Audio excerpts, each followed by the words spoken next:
quite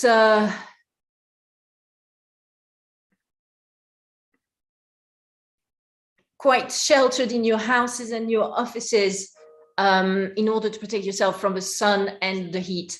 So yes, quite sheltered in your... Let's get started, everyone. So you may have seen that we are just a little bit of news on Crefovi. So we now have some e-commerce services offered on our websites, crefovi.com, which is the English version of our law firm's website, and crefovi.fr, which is the French version. And so we're starting to offer some services through online, through e-commerce. And some of these services are subscriptions, monthly subscriptions that our clients can take. And through these subscriptions, one of them is called Crefovi's subscription plan. And it means that you can actually access all our thought leadership content on our websites, such as our articles. So this is a new thing that we've been working very hard on. And so, yes, so do have a look at our stores on crefovi.com and crefovi.fr. And through there, you will be able to subscribe to our online services, and in particular, receive our weekly newsletter with some weekly thought leadership articles that are accessible to members. And there is a one-day free trial if you want to just test and see whether it's good for you and you like it. So the latest article that we released in the public domain was on the Fortet versus Domino Records trial. So let's get cracking. Today we're talking about renegotiating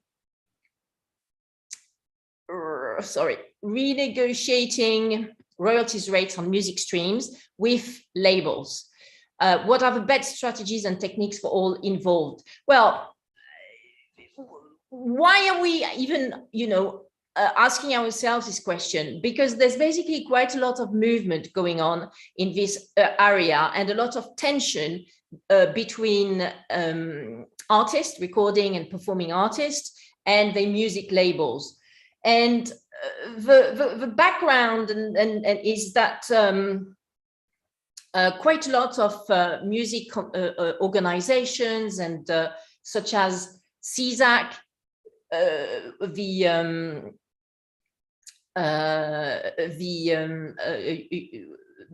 organization based in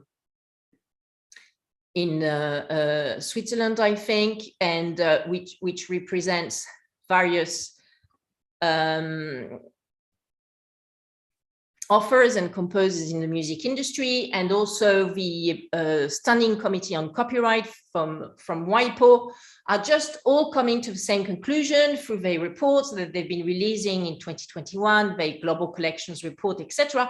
And they are just seeing that the situation seems to be still very unfair, and it seems to them that authors and composers, and also those music artists who are getting some neighboring rights, they are still not making enough money compared to what the music publishers and the record labels are getting. So today we're mainly going to focus on deals relating to neighboring rights, and also to recording artists and the contractual relationships that they have with their music labels. And so all these reports are coming out from these federations, organizations, also the IFPI, the International Federation of the Phonographic Industry based in the UK, has released also a report, Engaging with Music report in 2021, which shows that basically streaming, audio streaming through Spotify, Apple Music, Deezer, and also ad-supported audio streamings with a free tier, and video streaming such as YouTube and Dailymotion, they are representing now the bulk of the revenues in the music industry. So if music artists, performing artists, and recording artists don't have a good deal on streaming income, then it's going to very much affect the basically the quality of life and their future career, because they will want to move on to something else, or some super talented kid will actually never decide to become a performing and recording artist, because he or she knows that they won't be able to make a decent living out of it. So even for the future of the music industry, it is important that recording and performing artists, who do represent really the main creative basis around which the music industry is founded. So recording and performing artists need to feel that they are getting their fair share in terms of streaming income. And so on the back of all this realization, this realization that streaming income is not fairly distributed amongst all stakeholders, and in particular, musical artists seem to be not getting their fair share. There's also the Digital Single Market Directive, which was transposed last year in the 27 member states of the European Union, which I'm sure you know now does not include the United Kingdom anymore, because they did a Brexit, which entered into force last year on the 31st of December 2020 and 1st of January 2021. So the digital single market directive is really which has now been, as I said, transposed in the 27 member states, or most of them. I think the deadline was around June 2021, so they're getting there, the 27 member states. And so it is really a massive reform for the music industry in particular, because it imposes some transparency provisions, as well as some basically principles of appropriate and proportionate remuneration, and also even a contract adjustment mechanism, and also an alternative dispute resolution mechanism, as well as a revocation right, which all are super favorable to performing and recording artists, obviously. So coming back to the transparency provision in Article 19 of this Digital Single Market Directive, now authors and performers should receive on a regular basis, at least once a year, up-to-date, relevant and comprehensive information on the exploitation of their works and performances from their music publishers and music labels, and on, what basically has been exploited, how much revenues have been generated, how much remuneration is due, at least once a year. So this is an obligation under the DSM, the Digital Single Market Directive. Moreover, so there is this set principle of appropriate and proportionate remuneration in Article 18 of the DSM, and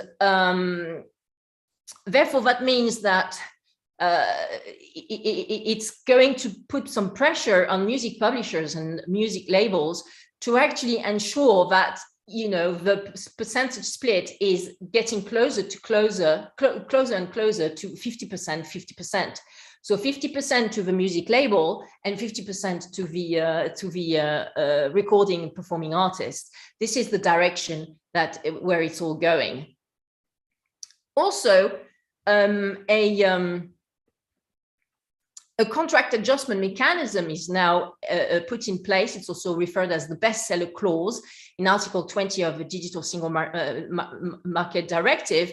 And that means that when authors and performers, armed with information we obtain through the transparency obligations and or reviewing the various publishing contracts and also recording contracts, authors and performers can seek additional appropriate and fair remuneration, where the original remuneration is disproportionately low compared to the relevant revenues derived from the subsequent exploitation.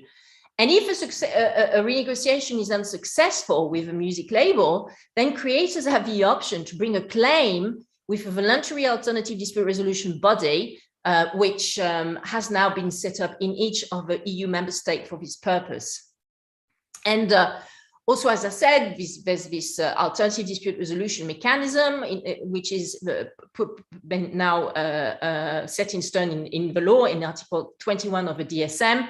And this is the body, the alternative dispute resolution body, where all these disputes arising from the transparency obligations and the contract adjustment mechanism are being processed and managed by some neutrals, some arbitrators and mediators to resolve these disputes with the music labels and the recording and performing artists. And in case the music label no longer exploits the masters that the recording artist has entrusted the label with, through an assignment of rights or through a license, then this recording artist has the right to revoke, has a right to request a revocation of this music, of this recording agreement with the music label. So this is really cool. If you do not exploit my masters while you are the licensee on this licensee or the owner through an assignment of his masters, then I am actually terminating this license agreement of his assignment of right, which is the recording agreement, and therefore I get my masters back, and then I can exploit them again. So this is the revocation right, which is also in the DSM, which is really awesome. So yeah, so the 27 member states of the European Union are doing some super awesome things to ensure that the equilibrium in the relationship between the record labels and the recording and performing artists, which used to be like this, label there, recording artists there, are just going back to there. And so in particular, one of the point of contention is the amount of royalties that recording and performing artists are getting paid on the streaming income, which, as I said, is now recognized as being the most important income for artists in the music industry.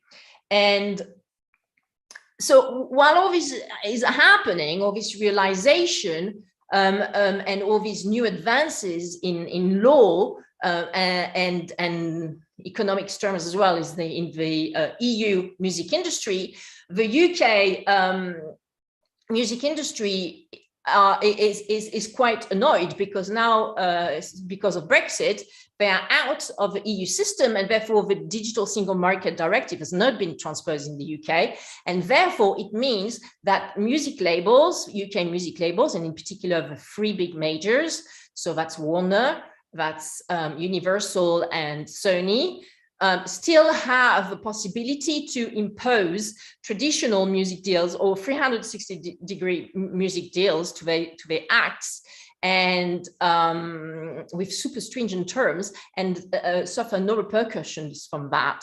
So what the policymakers in the UK, some policymakers in the UK have decided to do is to actually put, I refer you to my article, Reforming UK Music Law, Making the Music Streaming Market Economically Viable for All Stakeholders, which I published earlier this year, I think in March. And it's really detailed, but in a nutshell, the House of Commons Digital Culture, Media and Sports Committee has issued a report saying, well, we need to actually change our ways here, and we need to ensure that the legal framework relating to recording and publishing, music recording and music publishing agreements allow for a renegotiation process, a revocation right, etc., etc. And then some members of this House of Commons Digital Culture, Media and Sports Committee have also drafted a bill, which at the moment is following the motions in the House of Parliament process to be at some point in the future, hopefully, turned into a law, which it will be enforced in the UK. As I mentioned in my article, though, reforming UK music law, I am not too hopeful that the current government will actually make this bill proper law. I don't think that this will happen under this particular conservative regime. So the UK music industry, as I was saying, is annoyed, is pissed off because they can't benefit from all these great legal reforms which are happening in the 27 member states of the EU, and then there is this new case law which has come out, which is triggered by this UK music artist, recording and performing artist, Fortet, whose real name is Kieran Hebden, who actually filed a legal claim against his music label, Domino Recording Limited, which is a UK independent music label. And therefore, if I'm saying it's independent, it means that it's not related to any major. And so in this Fortet Domino Recording case, which I have basically analyzed in detail in our latest article released last week, Fortet versus Domino, why pacific renegotiation of royalties rates on music stream is the best strategy for all involved. So you can actually read this, as I said, either by subscribing to the one-day free trial for our subscription plans on crefovi.com, on the store of crefovi.com, or on the store of crefovi.fr to have either the English version or the French version. And then after a day, then you will have to subscribe to get these new articles every week. And so, so Fortet versus Domino, what's the story here? Well, the story is that Fortet, so Kieran Hebden, signed in 2001, so 20 years ago, a music record agreement, with his label, Domino Recording. While he was just starting to get recognized and famous and to raise his profile. He didn't get any legal advice, naughty boy, before signing entering into the recording agreement that was presented to him by his label Domino. He signed, and 20 years later, he wakes up and he's like, why am I only getting 10%, or I think it was 12% of royalties on the streaming royalties on my for my free albums that I have released through Domino. So these are his three main albums as well. These are the albums which are the most famous ones from Fortet: Pause, which was released in 2001, Rounds, released in 2003, and Everything Ecstatic, which was released in 2005. So this was the time, where there's a lot of EDM and chill and ambience music. Fortet was falling to this groove, into this wave. And these are probably the three titles, the three masters, three albums, which are making the most music stream revenues for him, because they are his most famous tracks. So obviously, it was a big point of contention, and also a lot was at stake for Fortet, for Kieran Hebden. And I suppose that he did the right thing, which is that before lodging some legal claims with the courts, the IP courts in England, he actually attempted to do some out of court, negotiation of a renegotiation of some of the clauses of his 2001 recording agreement with Domino, and they flatly refused. They flatly refused to do the thing that is now an obligation via the Digital Single Market Directive in the 27 member states of the EU. So that's Visa comprised Germany, France, Italy, Spain. I mean, and Domino just like decided, refused, fine, and therefore Kieran Hebden had to file a case in court. So basically, eventually the parties settled. The parties settled this case, and the way they settled it was quite interesting, because Domino actually gave to Kieran Hebden, i.e. Fortet, everything that he asked for before he had to lodge some summons with the IPEC in the UK. And so in particular, they agreed to, from now on, provide 50% of the streaming income to Fortet on these on the masters, on all the masters. And well, before they were providing, as I said, around 12%. And also they agreed to pay him some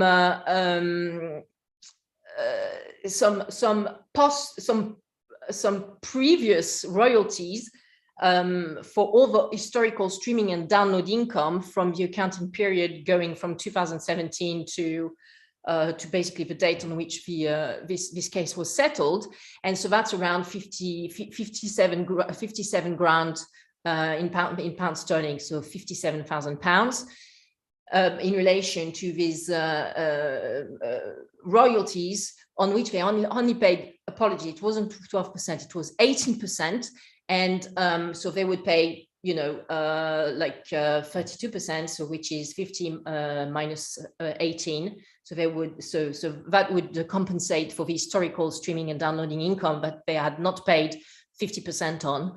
And and so this is how the claim was settled. And when I read about this case, and I read the there was also a sort of interim decision, judgment, which was handed down by a judge in the IPEC court, where basically they had she had to decide, that Judge Tracy, whether the fact that Domino Recording had decided to pull out the masters from all the digital streaming platforms, Spotify, Deezer, YouTube, etc., since there was this disagreement with Fortet about the income streaming. And so the judge had to decide whether it was fair for Fortet to actually amend his statement of claim in view of the retaliation and bad faith attitude, according to Fortet, used by Domino Recording when they removed all these masters from the streaming platforms, which means that, of course, there was no more streaming income for neither for the music label nor for the artist, which was definitely a lose-lose scenario. And that was also a way of pressurizing Fortet in stopping his request of having a fair share on the music streaming income. So at the end of the day, the judge, so that was, as I said, pre-settlement, of course.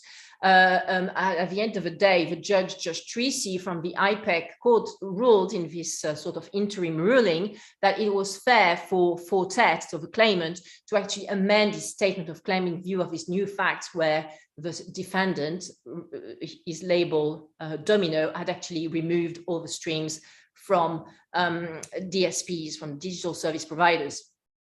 So anyway, we can see that a lot is happening in relation to this debate,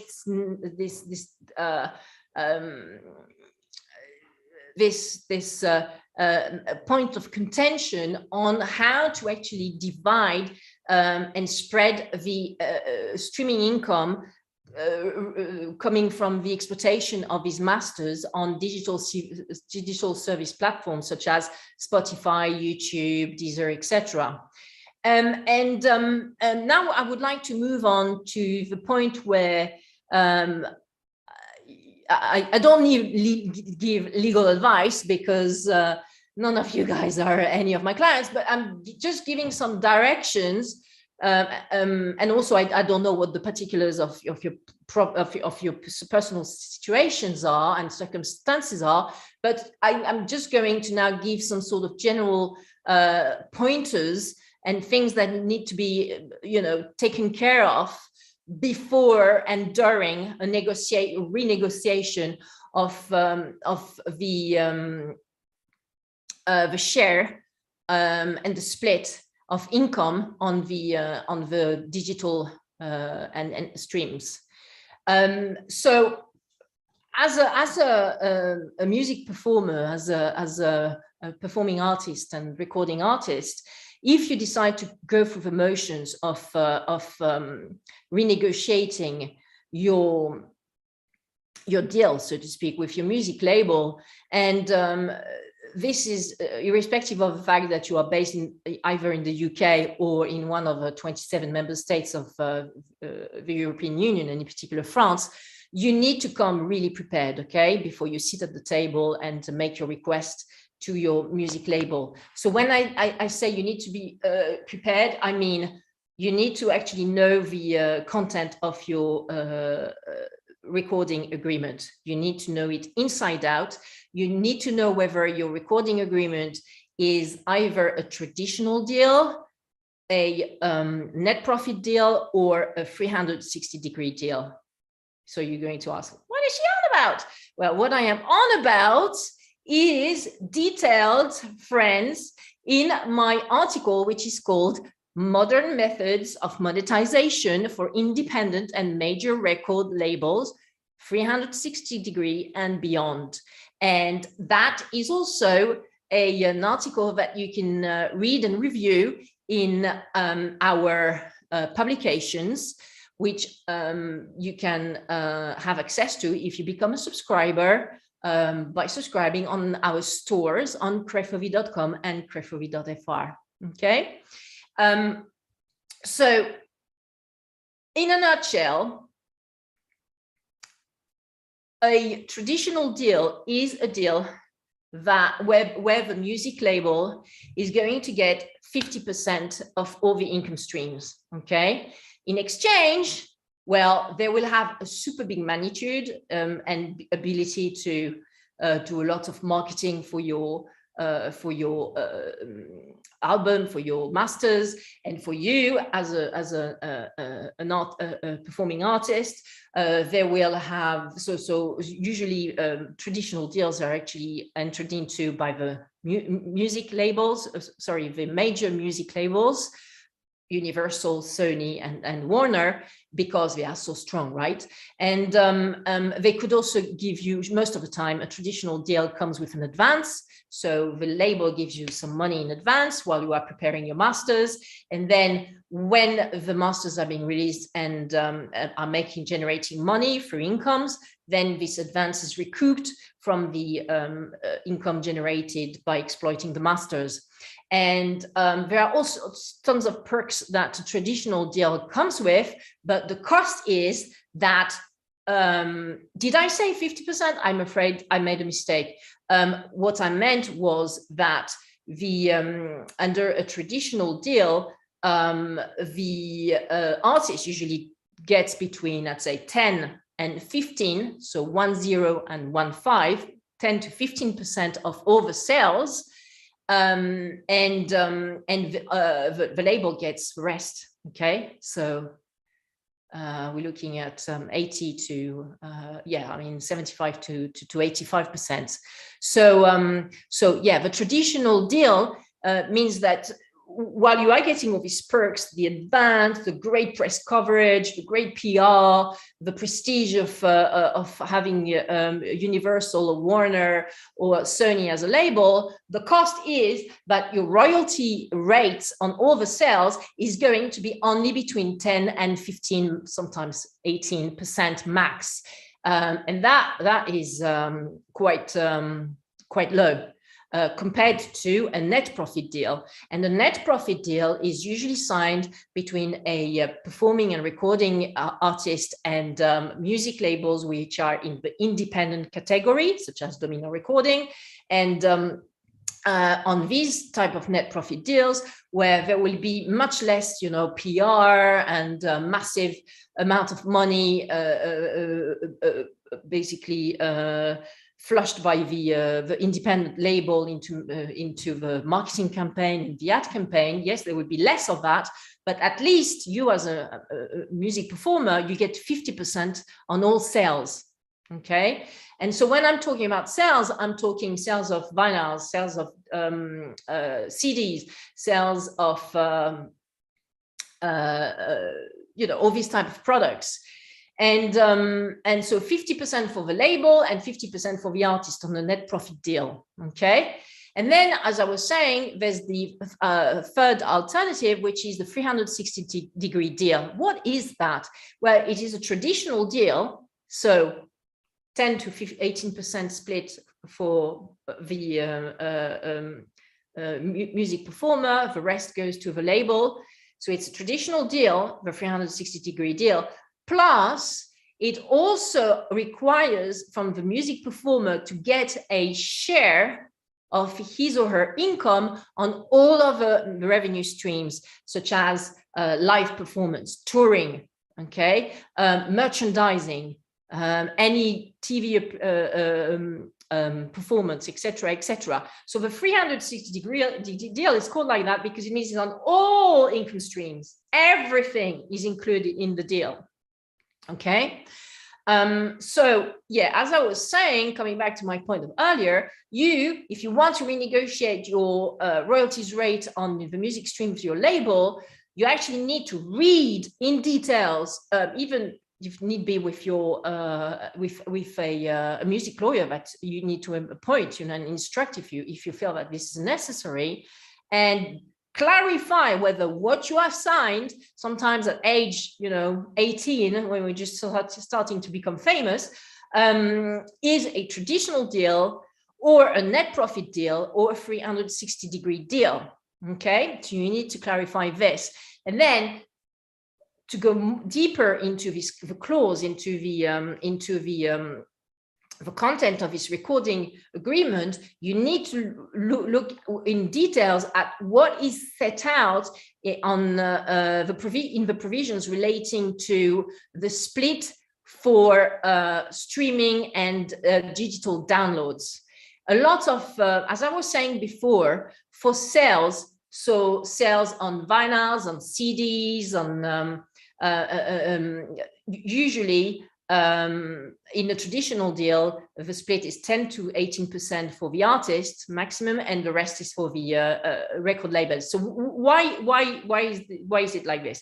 Why? But because before streams became so prominent, the mainstream way of distributing music was through actually cassettes and CDs and vinyls, right? And since they were physical objects, they actually cost quite a lot of money to be manufactured and produced. So that was the rationalization. That was the reason why the labels were saying, yeah, but we're spending so much time, paying the manufacturers for them to actually make the cassettes, the vinyls, and the CDs, that it actually makes sense that we get 80% of this income back, on the sales of these products. So that was the rationalization of such a split on sales before. But then what happens with streams? Streams are by definition and by nature virtual. They are intangible because they are digital streams. So there aren't any manufacturers involved in this process of distributing streams. So are we going to treat them as sales, these streams, or are we going to treat them as licenses? Because in most traditional deals, in recording agreements, licenses are actually split. The royalties on licenses are actually split 50%. 50% between the musical artist and the label, and his or her label. So there's this whole debate about whether a music stream, a digital stream, is a sale or a license. And this is a very critical point, because if it's a sale under a traditional deal, the artist gets only 10 to 18%. And if it's a license, the artist gets 50%. And of course, what did most music labels do when the market turned around and CDs became redundant and obsolete, and cassettes were, obsolete like 20 years ago?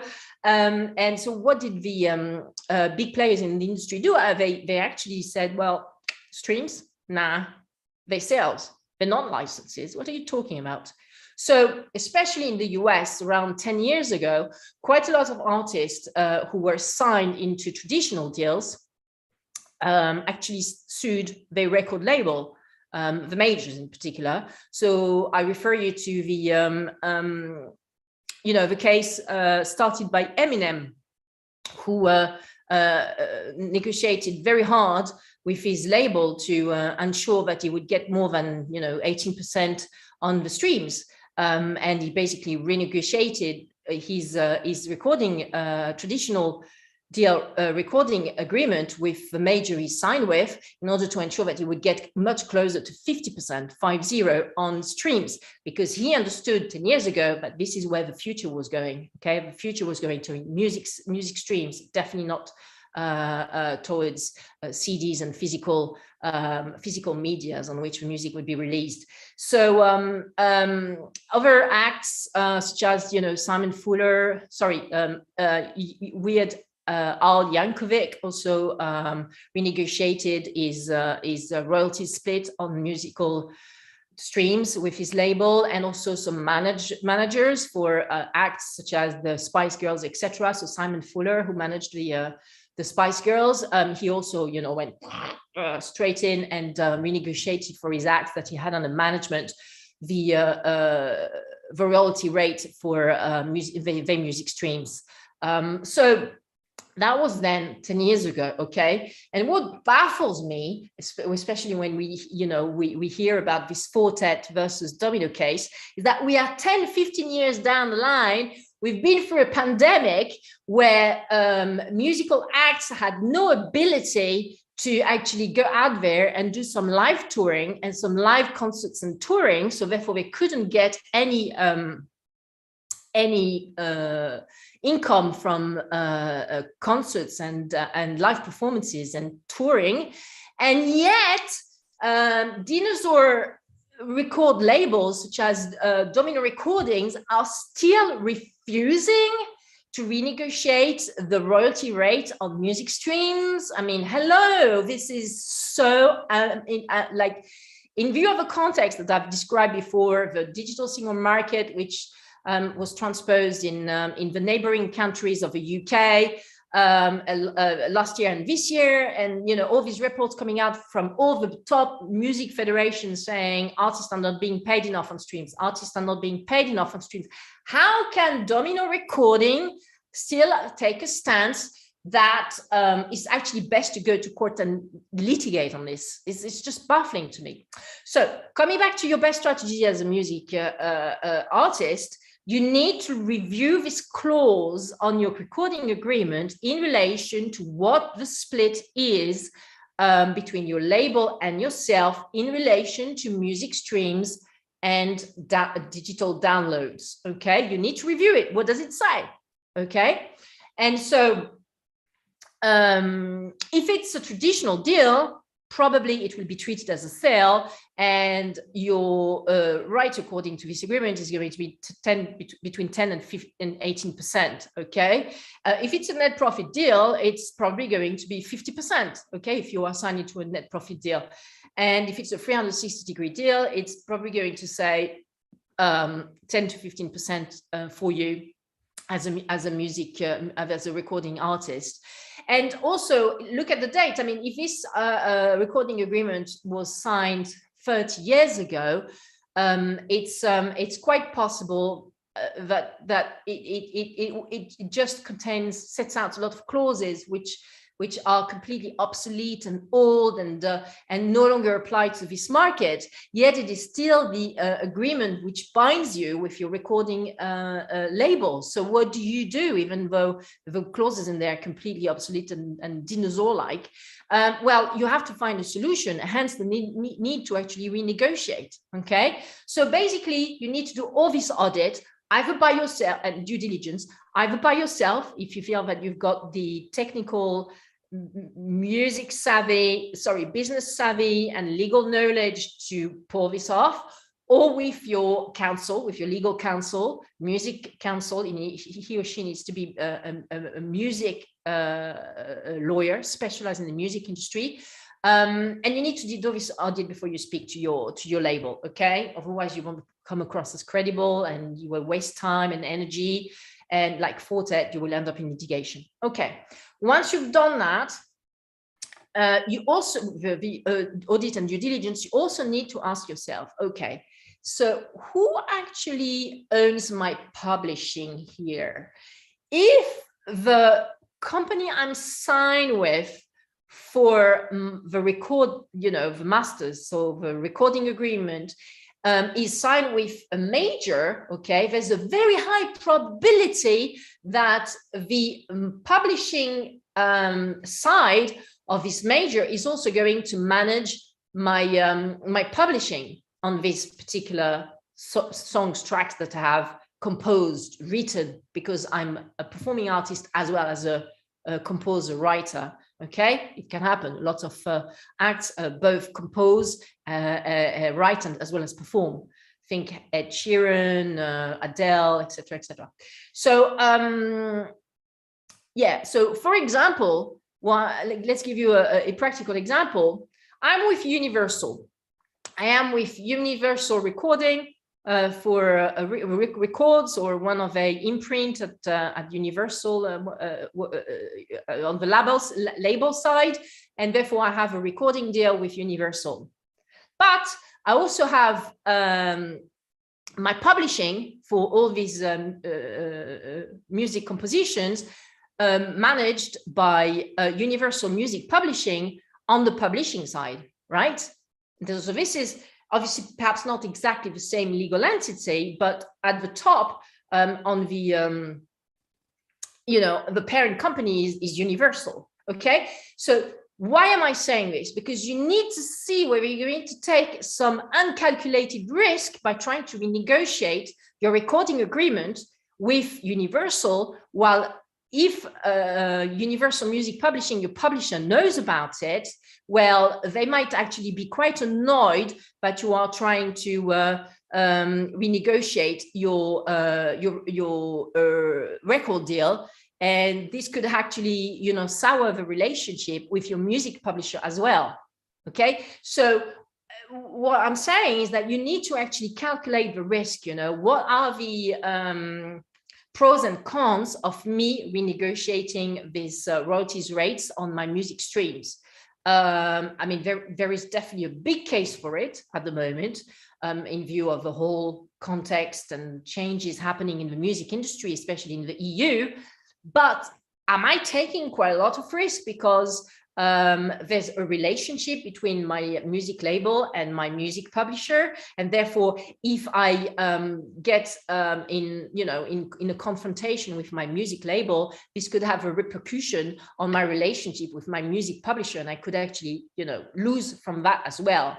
So you see, you need to really strategize here and think hard before you actually pull the trigger and reach out to the CEO at your music label and say, bang on the table, I want a better deal. 10%, not good. I want 50. That's a steep climb, 10 to 15 to 50, 50. But it is what it is. I mean, thinking about the future, I don't think that the record labels are going to be able to pull this off for much longer, keeping their acts on a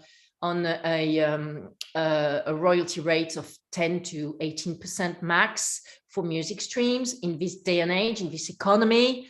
in view of how the market is going, I don't think that they'll be able to do it. I mean, what I've been reading in the press, for example, in relation to Domino Recordings, this music label who refused to enter into any negotiation with Fortet about renegotiating the royalty rate on music streams, well, their reputation got super damaged. And it was the same actually 10 years ago when the likes of Universal and Warner or whatever refused to actually, I mean, initially resisted renegotiation of streaming royalty rates with the likes of Eminem, Simon Fuller, and we had Al Yankovic. So yeah, you get a PR disaster when you react like this, and you absolutely flatly refuse to engage into any renegotiation of royalty rates. So the future, I think, is bright for music performers and recording artists, but they need to come prepared, and they need to be able to impress the other side, so the music label and the legal team. But not only that, they also need to be able to impress a eventual and possible judge in front of the IPEC court, the intellectual property court in the UK, in case the negotiation doesn't work out and they have to pull off a Fortet and actually go to court and file some summons in court against their label.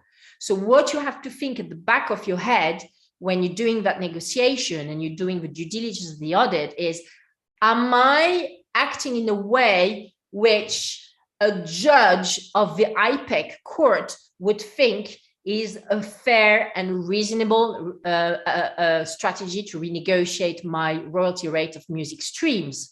And I can guarantee you, now that I've read, the judgment from Justice Treacy, which she handed down, I think, in January 2022, called. So I was, Mr. Kieran Hebden and Domino Recording Company Limited. And so this is like a 24 pages judgment written in rather complex English and with a lot of and convoluted ways of expressing an idea or a point or an argument, and yeah, it's super formal. Okay, so you have to ask yourself, am I building a case here so that I will have I'm maximizing my chances of winning if I actually have to file some summons against my music label in court, okay, with a judge from the IPEC division, for example. Yeah. So yeah, be prepared, be rigorous in your approach, get some appropriate legal advice if you think that this is needed, even when you are merely doing a renegotiation behind closed doors with your label. Sometimes it's actually better to already have a music lawyer on your side straight away, even before litigation, and then go with it, because I really do think that the position of dinosaur labels like Domino Recordings is going to fade away. This is they will in time they will lose total credibility in having this sort of imbecile approach in the future. But if you want to do the renegotiation now in the present, you have to follow, I would strongly suggest that you follow everything, all the general, advice I've just given just now. So I am done with my presentation, guys. And I was wondering if you had any questions at this point in time. If you do, don't hesitate to unmute yourself and ask your questions. I'm here to answer any questions you may have in this Q&A. So let me have a look at our comments in YouTube.